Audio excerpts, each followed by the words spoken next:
नमस्कार। एग्जाम एडो के static G के प्रोग्राम में आपका स्वागत है। शुरुआत करते हैं पिछले सेशन के रिकैप से। पहला प्रश्न था, बिहार में आधुनिक शिक्षा का आरंभ कब से हुआ? ए 1813 से, बी 1835 से, सी 1863 से, डी 1915 से।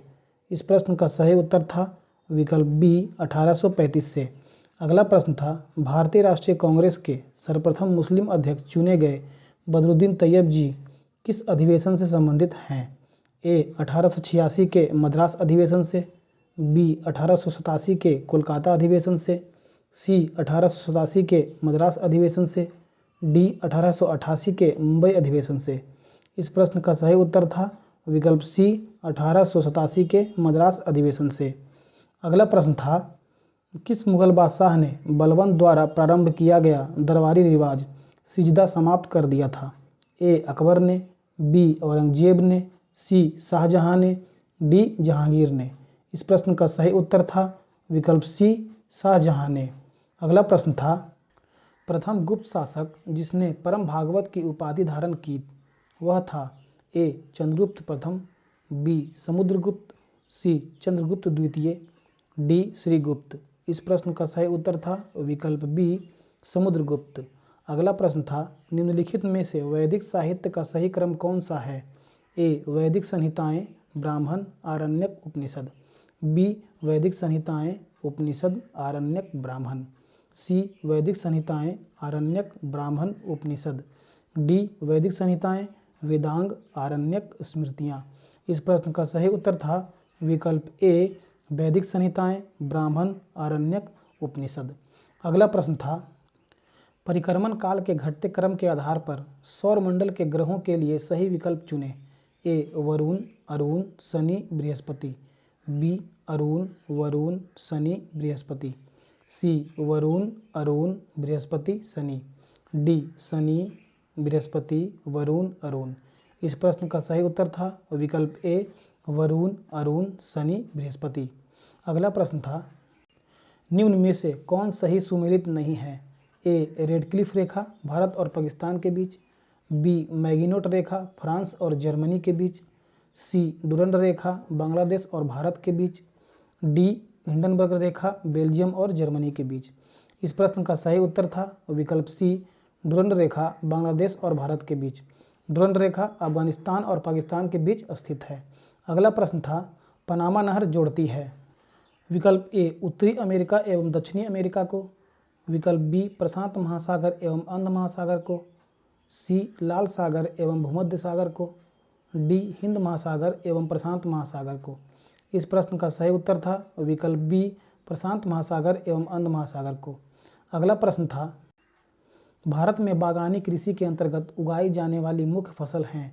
ए चाय, रबर, नारियल, कहवा, बी चाय, रबर, सूरजमुखी, सोयाबीन, सी चाय, केला, अंगूर, नारियल, डी चाय, रबर, नारियल, सोयाबीन।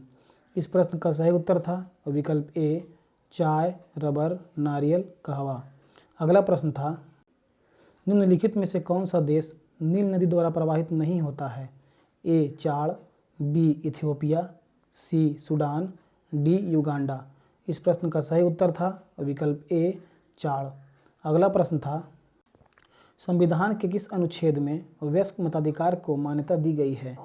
ए अनुच्छेद 324, बी अनुच्छेद 325, सी अनुच्छेद 326, डी अनुच्छेद 327। इस प्रश्न का सही उत्तर था विकल्प सी अनुच्छेद 326। अगला प्रश्न था, दिनेश गोस्वामी समिति का संबंध था? ए बैंकों के राष्ट्रीयकरण की समाप्ति से, बी निर्वाचन सुधारों से, सी पूर्वोत्तर में उपद्रव समाप्त करने के उपायों से, डी चकमा समस्या से। इस प्रश्न का सही उत्तर था विकल्प बी निर्वाचन सुधारों से। अगला प्रश्न था, राज्यसभा के सदस्य बनने हेतु अर्हताओं के संदर्भ में निम्नलिखित अभिकथनों पर विचार कीजिए तथा नीचे दिए गए कूटों के से सही उत्तर चुनिए। 1. उम्र कम से कम 30 वर्ष होना चाहिए। 2. जहां से अभ्यर्थी को निर्वाचित किया जाना है उस राज्य की मतदाता सूची में मतदाता के रूप में पंजीकृत होना चाहिए। 3. राज्य के अंतर्गत लाभ का पद धारक नहीं होना चाहिए। कूट है। ए केवल 1 और 2 सही है, बी केवल 1 और 3 सही है, सी केवल 2 और 3 सही है, डी उपयुक्त सभी सही है। इस प्रश्न का सही उत्तर है विकल्प बी केवल 1 और 3 सही है। अगला प्रश्न था, निम्नलिखित में से कौन सा भारत के राष्ट्रपति के निर्वाचक गण का तो भाग है परंतु उसके महाभियोग अधिकरण का भाग नहीं है। ए लोकसभा, बी राज्यसभा, सी राज्यों के विधान परिषदें, डी राज्यों की विधानसभाएं। इस प्रश्न का सही उत्तर है विकल्प डी राज्यों की विधानसभाएं। अगला प्रश्न था, दल बदल निरोधक अधिनियम किस तिथि को अधिनियमित हुआ, वह कौन सी थी। ए 17 फरवरी 1985, बी 15 फरवरी 1985, सी 30 मार्च 1985, डी 21 अप्रैल 1985। इस प्रश्न का सही उत्तर था विकल्प बी 15 फरवरी 1985। अगला प्रश्न था, किस वर्ष किसानों के लिए किसान क्रेडिट कार्ड योजना लाई गई थी।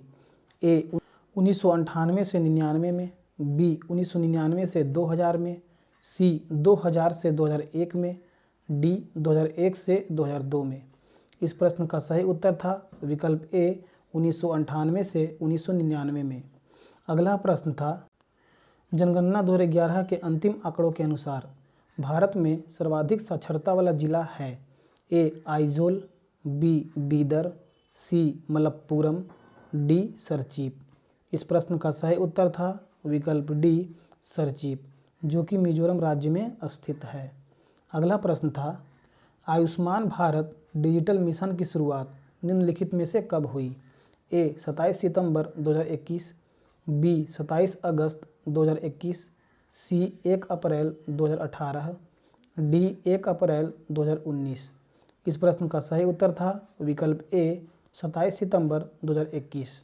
अगला प्रश्न था, दरियाई घोड़ा के श्वसन अंग निम्न में से कौन है।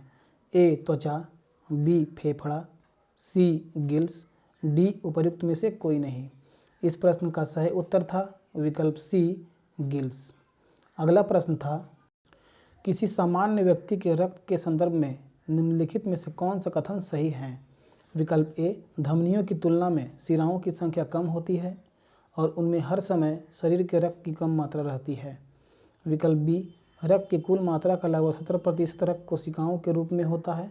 विकल्प सी श्वेत रक्त कोशिकाएं केवल एक लसिका पर्व की बनी होती है। विकल्प डी रक्त में WBC की तुलना में बिंबाणु अधिक होते हैं। इस प्रश्न का सही उत्तर था विकल्प डी रक्त में WBC की तुलना में बिंबाणु अधिक होते हैं। अगला प्रश्न था, निम्नलिखित में से कौन सी इलेक्ट्रॉनिक विन्यास धातु तत्वों के लिए होती है। विकल्प ए 2 और 8, विकल्प बी 2 8 7, विकल्प सी 2 8 8, विकल्प डी 2 8 8 2। इस प्रश्न का सही उत्तर था विकल्प डी 2 8 8 2। अगला प्रश्न था, निम्नलिखित कथनों पर विचार कीजिए।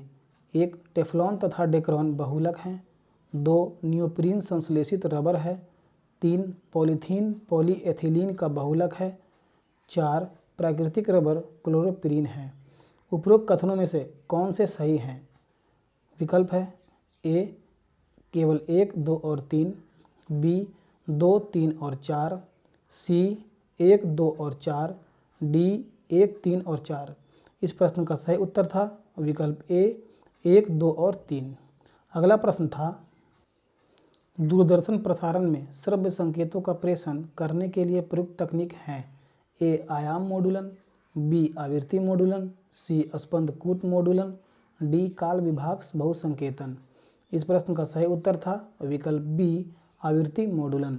अगला प्रश्न था, जब किसी झील की तली से उठकर वायु बुलबुला ऊपरी सतह तक आएगा तो उसका आकार ए बढ़ जाएगा, बी घट जाएगा, सी यथावत बना रहेगा, डी चपटा होकर तस्तरीनुमा हो जाएगा।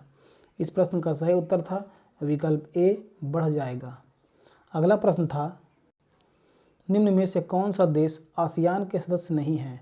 ए Cambodia, B Singapore, C Japan, D Philippines. इस प्रश्न का सही उत्तर था विकल्प सी जापान। शुरुआत करते हैं आज के सेशन की। सबसे पहले देखेंगे अभ्यास प्रश्न। राष्ट्रीय महिला आयोग के संबंध में निम्नलिखित कथनों पर विचार कीजिए। यह एक वैधानिक निकाय है। 2. अनुच्छेद 51A(e) के तहत भारत के प्रत्येक नागरिक का कर्तव्य होगा कि वह ऐसे प्रथाओं का त्याग करे जो स्त्रियों के सम्मान के विरुद्ध है। उपयुक्त कथनों में से कौन से सही हैं? A केवल 1, B केवल 2, C 1 और 2 दोनों, D ना तो 1 और ना ही 2। इस प्रश्न का सही उत्तर था विकल्प C 1 और 2 दोनों। आइए इसका विश्लेषण देखते हैं। हाल ही में प्रधानमंत्री ने राष्ट्रीय महिला आयोग के 30वें स्थापना दिवस के कार्यक्रम को वीडियो कॉन्फ्रेंसिंग के जरिए संबोधित किया। कार्यक्रम की theme see the change maker, जिसका लक्ष्य विभिन्न क्षेत्रों में महिलाओं की उपलब्धियों पर जश्न मनाना है। यह एक वैधानिक निकाय है, इसलिए कथन 1 सही है। इसकी स्थापना राष्ट्रीय महिला आयोग की अधिनियम 1990 के तहत जनवरी 1992 में की गई थी। अनुच्छेद 51A(e) के तहत भारत के प्रत्येक नागरिक का कर्तव्य होगा कि वे ऐसी प्रथाओं का त्याग करें जो स्त्रियों के सम्मान के विरुद्ध होगा, इसलिए कथन 2 भी सही है। इस प्रकार इस प्रश्न का उत्तर विकल्प C होगा। जिन छात्रों ने इस प्रश्न का उत्तर कमेंट सेक्शन में सही भेजा था उसे धन्यवाद। आज के सेशन का पहला प्रश्न है, निम्नलिखित कथनों पर विचार कीजिए। बाबर के भारत में आने के फलस्वरूप 1. उपमहाद्वीप में बारूद के उपयोग की शुरुआत हुई। 2. इस क्षेत्र की स्थापत्य कला में मेहराब और गुंबद बनने की शुरुआत हुई। 3. इस क्षेत्र में तैमूरी राजवंश स्थापित हुआ। नीचे दिए गए कोड का प्रयोग कर सही उत्तर चुनिए। विकल्प A केवल 1 और 2, विकल्प B केवल 3, विकल्प C केवल 1 और 3, विकल्प D 1, 2 और 3। इस प्रश्न का सही उत्तर है विकल्प B केवल 3। बारूद का प्रवेश भारत में चीन से हुआ और 13वीं शताब्दी के मध्य से किलों की दीवार गिराने में इसका प्रयोग हो रहा था। हालांकि भारत में तोप और बंदूक का प्रयोग करने का श्रेय बाबर को दिया जाता है, इसलिए कथन 1 गलत है। मेहराब और गुंबद बनाने की शुरुआत सल्तनत काल में ही हो चुकी थी, इसलिए कथन 2 गलत है। बाबर की धमनियों में एशिया के 2 वीर जातियों का रक्त प्रवाहित था। माता की ओर से चंगेज खां मंगोल का वंशज तथा पिता की ओर से तैमूर का वंशज था। अतः बाबर के सत्तारूढ़ होते ही इस क्षेत्र में तैमूरी राजवंश स्थापित हुआ, इसलिए कथन 3 सत्य है। अगला प्रश्न है, प्राचीन भारत में किस वंश का शासन काल स्वर्ण युग कहा जाता है? A Kushan, B Andhra Satavahana, C गुप्त, D मौर्य। इस प्रश्न का सही उत्तर है विकल्प C गुप्त। गुप्त काल को इतिहासकारों ने भारत का स्वर्ण युग कहा। इस काल को क्लासिक युग या भारत के पेरिक्लीन युग भी कहा जाता है। अपनी जिन विशेषताओं के कारण गुप्त काल को स्वर्ण काल कहा जाता है वे इस प्रकार हैं: महान सम्राटों का काल, श्रेष्ठ शासन, आर्थिक समृद्धि, धार्मिक सहिष्णुता का काल, भारतीय संस्कृति के प्रचार का काल, साहित्य, विज्ञान एवं कला के संदर्भ में उत्कर्ष का काल। अतः इस प्रश्न का उत्तर विकल्प C गुप्त काल होगा। अगला प्रश्न है, महात्मा बुद्ध के संबंध में निम्नलिखित कथनों पर विचार कीजिए। 1. उनका जन्म कपिलवस्तु में हुआ था। 2. उन्होंने बोध गया में ज्ञान प्राप्त किया था। 3. उन्होंने वैदिक धर्म को स्वीकार किया था। 4. उन्होंने आर्य शब्द का प्रचार किया था। नीचे दिए गए कोड का प्रयोग कर सही उत्तर चुनिए। विकल्प A केवल 1, 2 और 3, विकल्प B केवल 3 और 4, विकल्प C केवल 1, 3 और 4, विकल्प D 1, 2, 3 और 4। इस प्रश्न का सही उत्तर है विकल्प D 1, 2, 3 और 4। उपर्युक्त प्रश्न में विकल्प D सही है क्योंकि ऊपर सभी कथन सही हैं। जन्म कपिलवस्तु के लुम्बिनी में, ज्ञान बोध गया, वैदिक धर्म की अस्वीकार्यता तथा 4 आर्य सत्यों का प्रचार भी सही है।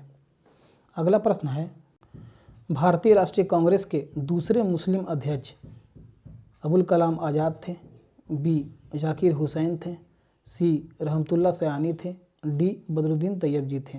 इस प्रश्न का सही उत्तर है विकल्प C रहमतुल्लाह सयानी थे। भारतीय राष्ट्रीय कांग्रेस के द्वितीय मुस्लिम अध्यक्ष रहमतुल्लाह सयानी थे। ध्यातव्य है कि भारतीय राष्ट्रीय कांग्रेस का 12वां अधिवेशन 28 से 31 दिसंबर 1896 तक कोलकाता में रहमतुल्लाह सयानी की अध्यक्षता में आयोजित हुआ था। आपको यह भी बता दें कि प्रथम बार राष्ट्रीय गीत वंदे मातरम इसी अधिवेशन में गाया गया था। अगला प्रश्न है, अबुल कलाम आज़ाद के अल हिलाल पर सरकार द्वारा प्रतिबंध लगाने के बाद अल बिलाग की स्थापना उन्होंने कब की? ए 1913 में, बी 1914 में, सी 1915 में, डी 1916 में। इस प्रश्न का सही उत्तर है विकल्प सी 1915 में। मौलाना अबुल कलाम आज़ाद ने वर्ष 1912 में उर्दू साप्ताहिक अल हिलाल शुरू किया था, किंतु ब्रिटिश सरकार ने सेंसरशिप अभियान 1914 द्वारा इस पर प्रतिबंध लगा दिया, जिसके कारण वर्ष 1914 में अल हिलाल का प्रकाशन बंद हो गया।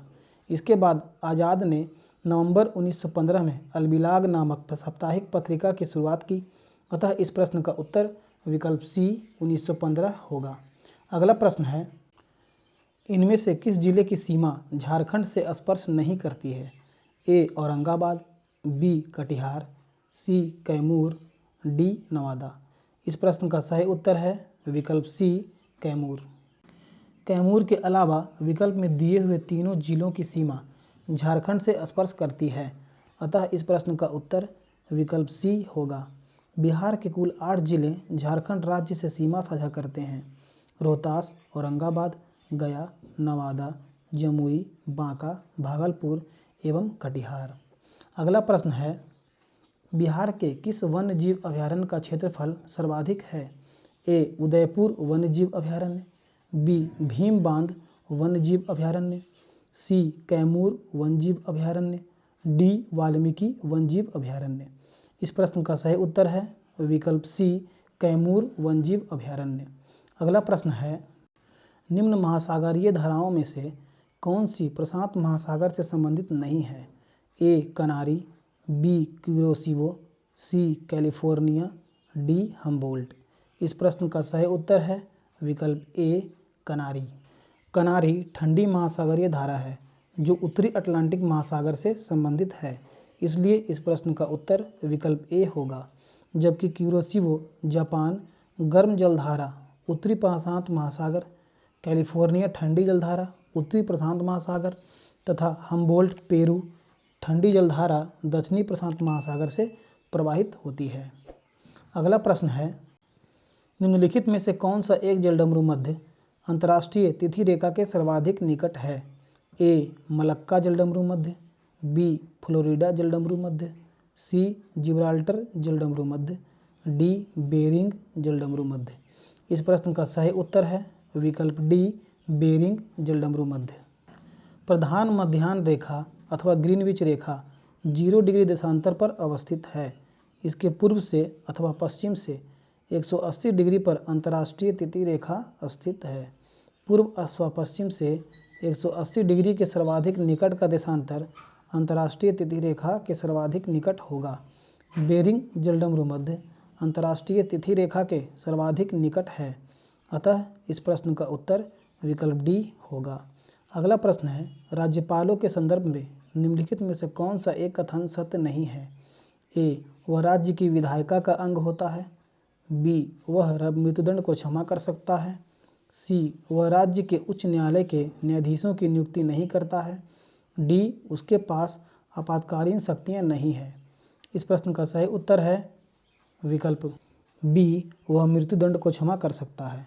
राज्यपाल अनुच्छेद 168 के तहत राज्य की विधायिका का अंग होता है। राज्यों के उच्च न्यायालयों के न्यायाधीशों की नियुक्ति अनुच्छेद 217 के तहत राष्ट्रपति द्वारा की जाती है तथा राज्यपाल के पास राष्ट्रपति की आपातकालीन शक्तियां नहीं हैं। इस प्रकार कथन ए, सी और डी सत्य हैं। वस्तुतः राज्यपाल मृत्युदंड को क्षमा नहीं कर सकता है। यह शक्ति केवल राष्ट्रपति को अनुच्छेद 72 के तहत प्राप्त है। इसलिए इस प्रश्न का उत्तर विकल्प बी होगा। अगला प्रश्न है, निम्नलिखित कथनों पर विचार कीजिए। 1. भारत में किसी राज्य के विधान परिषद आकार में उस राज्य के विधानसभा के आधे से अधिक बड़ी हो सकती है। 2. किसी राज्य का राज्यपाल उस राज्य की विधान परिषद के सभापति को नाम निर्देशित करता है। उपरोक्त कथनों में से कौन सा से कथन सही हैं? ए केवल 1, बी केवल 2, सी 1 और 2 दोनों, डी ना तो 1 और ना ही 2। इस प्रश्न का सही उत्तर है विकल्प डी ना तो 1 और ना ही 2। अनुच्छेद 171(1) के अनुसार विधान परिषद की सदस्य संख्या उस राज्य की विधानसभा के सदस्यों की कुल संख्या के 1/3 से अधिक नहीं होगी, लेकिन किसी भी दशा में 40 से कम नहीं होगी। अनुच्छेद 182 के अनुसार विधान परिषद के सभापति और उपसभापति का निर्वाचन विधान परिषद द्वारा किया जाता है, अतः प्रश्नगत दोनों कथन गलत हैं। इस प्रकार इस प्रश्न का उत्तर विकल्प डी होगा। अगला प्रश्न है, निम्नलिखित में से किस राज्य में विधायिका का दूसरा सदन नहीं है? ए तमिलनाडु, बी महाराष्ट्र, सी कर्नाटक, डी उत्तर प्रदेश। इस प्रश्न का सही उत्तर है विकल्प ए तमिलनाडु। अनुच्छेद 168(1) के क के अंतर्गत वर्तमान में देश के 6 राज्यों आंध्र प्रदेश, बिहार, महाराष्ट्र, कर्नाटक, तेलंगाना और उत्तर प्रदेश में द्विसदनात्मक विधायिका विधानसभा और विधान परिषद अस्तित्व में है, अतः इस प्रश्न का उत्तर विकल्प ए तमिलनाडु होगा। अगला प्रश्न है, निम्नलिखित राज्यों संघ शासित क्षेत्र के समूह में किसकी लोकसभा में केवल 1 सीट है? ए गोवा, मेघालय, नागालैंड, बी मणिपुर, दादर और नागर हवेली, पुडुचेरी, सी अरुणाचल प्रदेश, सिक्किम, लक्षद्वीप, डी चंडीगढ़, सिक्किम, मिजोरम। इस प्रश्न का सही उत्तर है विकल्प डी चंडीगढ़, सिक्किम, मिजोरम। आइए इसका विश्लेषण देखते हैं।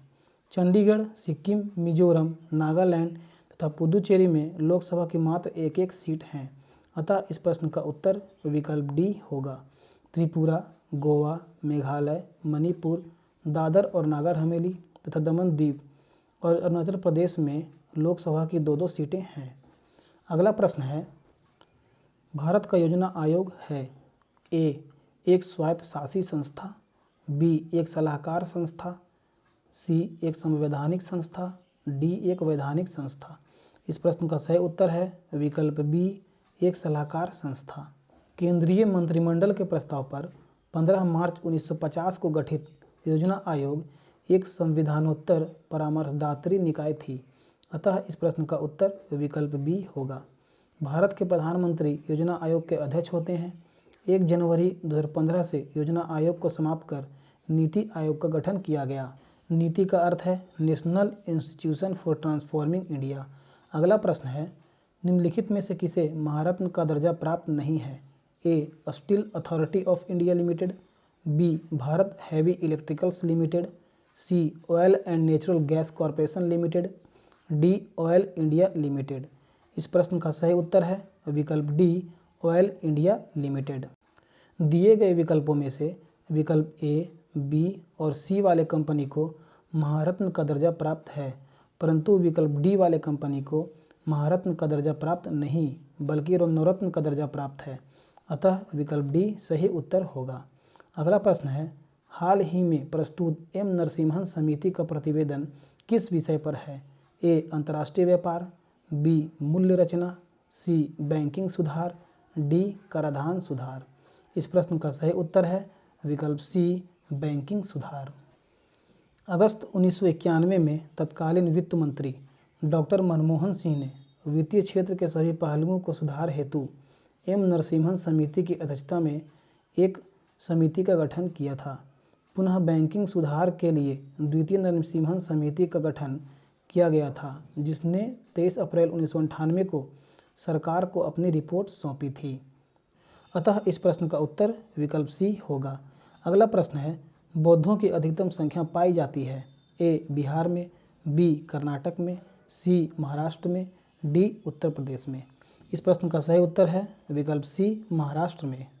जनगणना 2011 के अनुसार भारत में बौद्धों की कुल संख्या 84,42,972 0.69% है, जिसमें सर्वाधिक बौद्ध मतावलंबी महाराष्ट्र राज्य में निवास करते हैं, अतः इस प्रश्न का उत्तर विकल्प सी होगा। अगला प्रश्न है, मोटर कार बैटरी के संबंध में निम्नलिखित कथनों पर विचार कीजिए। 1 वोल्टता सामान्यतः 12 वोल्ट होती है। 2 प्रयुक्त विद्युत अपघट्य हाइड्रोक्लोरिक अम्ल होता है। 3 इलेक्ट्रोड सीसा और ताम्र होते हैं। 4 धारिता को एम्पियर घंटा में व्यक्त करते हैं। उपयुक्त कथनों में से कौन सा से कथन सही हैं? ए केवल 1 और 2, बी केवल 2 और 3, सी केवल 3 और 4, डी केवल 1 और 4। इस प्रश्न का सही उत्तर है विकल्प डी केवल 1 और 4। मोटर कार बैटरी के संबंध में वोल्टता सामान्यतः 12 वोल्ट होती है तथा धारिता को एम्पियर घंटा में मापते हैं। अतः इस प्रश्न का उत्तर विकल्प डी कथन 1 और 4 होगा। अगला प्रश्न है विटामिन सी के विषय में सत्य कथन चुनिए। 1. यह प्रतिरक्षा प्रणाली को मजबूत करता है। 2. गर्म करने पर नष्ट हो जाती है। 3. यह दूध में नहीं पाई जाती है। 4. यह मानव शरीर में संक्रमण को रोकने वाला विटामिन है। विकल्प है केवल 1, 2 और 4, बी केवल 2, 3 और 4, सी केवल 1, 2 और 3, डी उपयुक्त सभी। इस प्रश्न का सही उत्तर है विकल्प सी केवल 1, 2 और 3। कथन 1, 2 और 3 सत्य है। विटामिन ए मानव शरीर में संक्रमण को रोकने वाला विटामिन है। विटामिन ए का रासायनिक नाम रेटिनॉल है तथा इसकी कमी से रतौंधी और जीरोप्थैल्मिया आदि नामक रोग होते हैं। अगला प्रश्न है पपीते में पीले रंग का कारण है। ए पपैन, बी लाइकोपीन, सी करिकाजेंथीन, डी कैरोटीन। इस प्रश्न का सही उत्तर है विकल्प सी कैरिकाजेंथीन। पपीता का वानस्पतिक कैरिका कैरिका पपाया है। इसमें कैरोटीन प्रचुर मात्रा में पाया जाता है जो कि विटामिन ए का प्रीकर्सर होता है। इसमें उपस्थित पपैन एंजाइम प्रोटीन के पाचन में सहायक होता है। पपीते में उपस्थित कैरिकाजेंथीन वर्णक के कारण इसका रंग पीला होता है। अतः इस प्रश्न का सही उत्तर विकल्प सी कैरिकाजेंथीन होगा। अगला प्रश्न है परखनली शिशु के मामले में ए निषेचन परखनली के अंदर होता है, बी शिशु का परिवर्धन परखनली के अंदर होता है, सी निषेचन माता के शरीर के बाहर होता है, डी अनिषेचित अंड का परखनली के अंदर परिवर्धन होता है। इस प्रश्न का सही उत्तर है विकल्प सी निषेचन माता के शरीर के बाहर होता है। जो माताएं किन्हीं कारणों से प्राकृतिक गर्भधारण में असमर्थ होती है उनके अंडाणु का कृत्रिम निषेचन कराया जाता है जिसमें उत्पन्न शिशु को परखनली शिशु कहते हैं। परखनली शिशु विधि में डिंब और शुक्राणु का निषेचन माता के शरीर के बाहर पैट्री पात्रों में कृत्रिम रूप से कराया जाता है। अतः इस प्रश्न का उत्तर विकल्प सी होगा। अगला प्रश्न है ताम्र संदूषण से बचने के लिए पीतल के बर्तनों पर सामान्यतः किस धातु के परत चढ़ाए जाते हैं।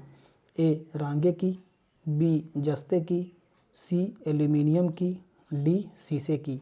इस प्रश्न का सही उत्तर है विकल्प ए रांगे की। ताम्र संदूषण से बचने के लिए पीतल के बर्तनों पर सामान्यतः रांगे या टीन की परत चढ़ाई जाती है।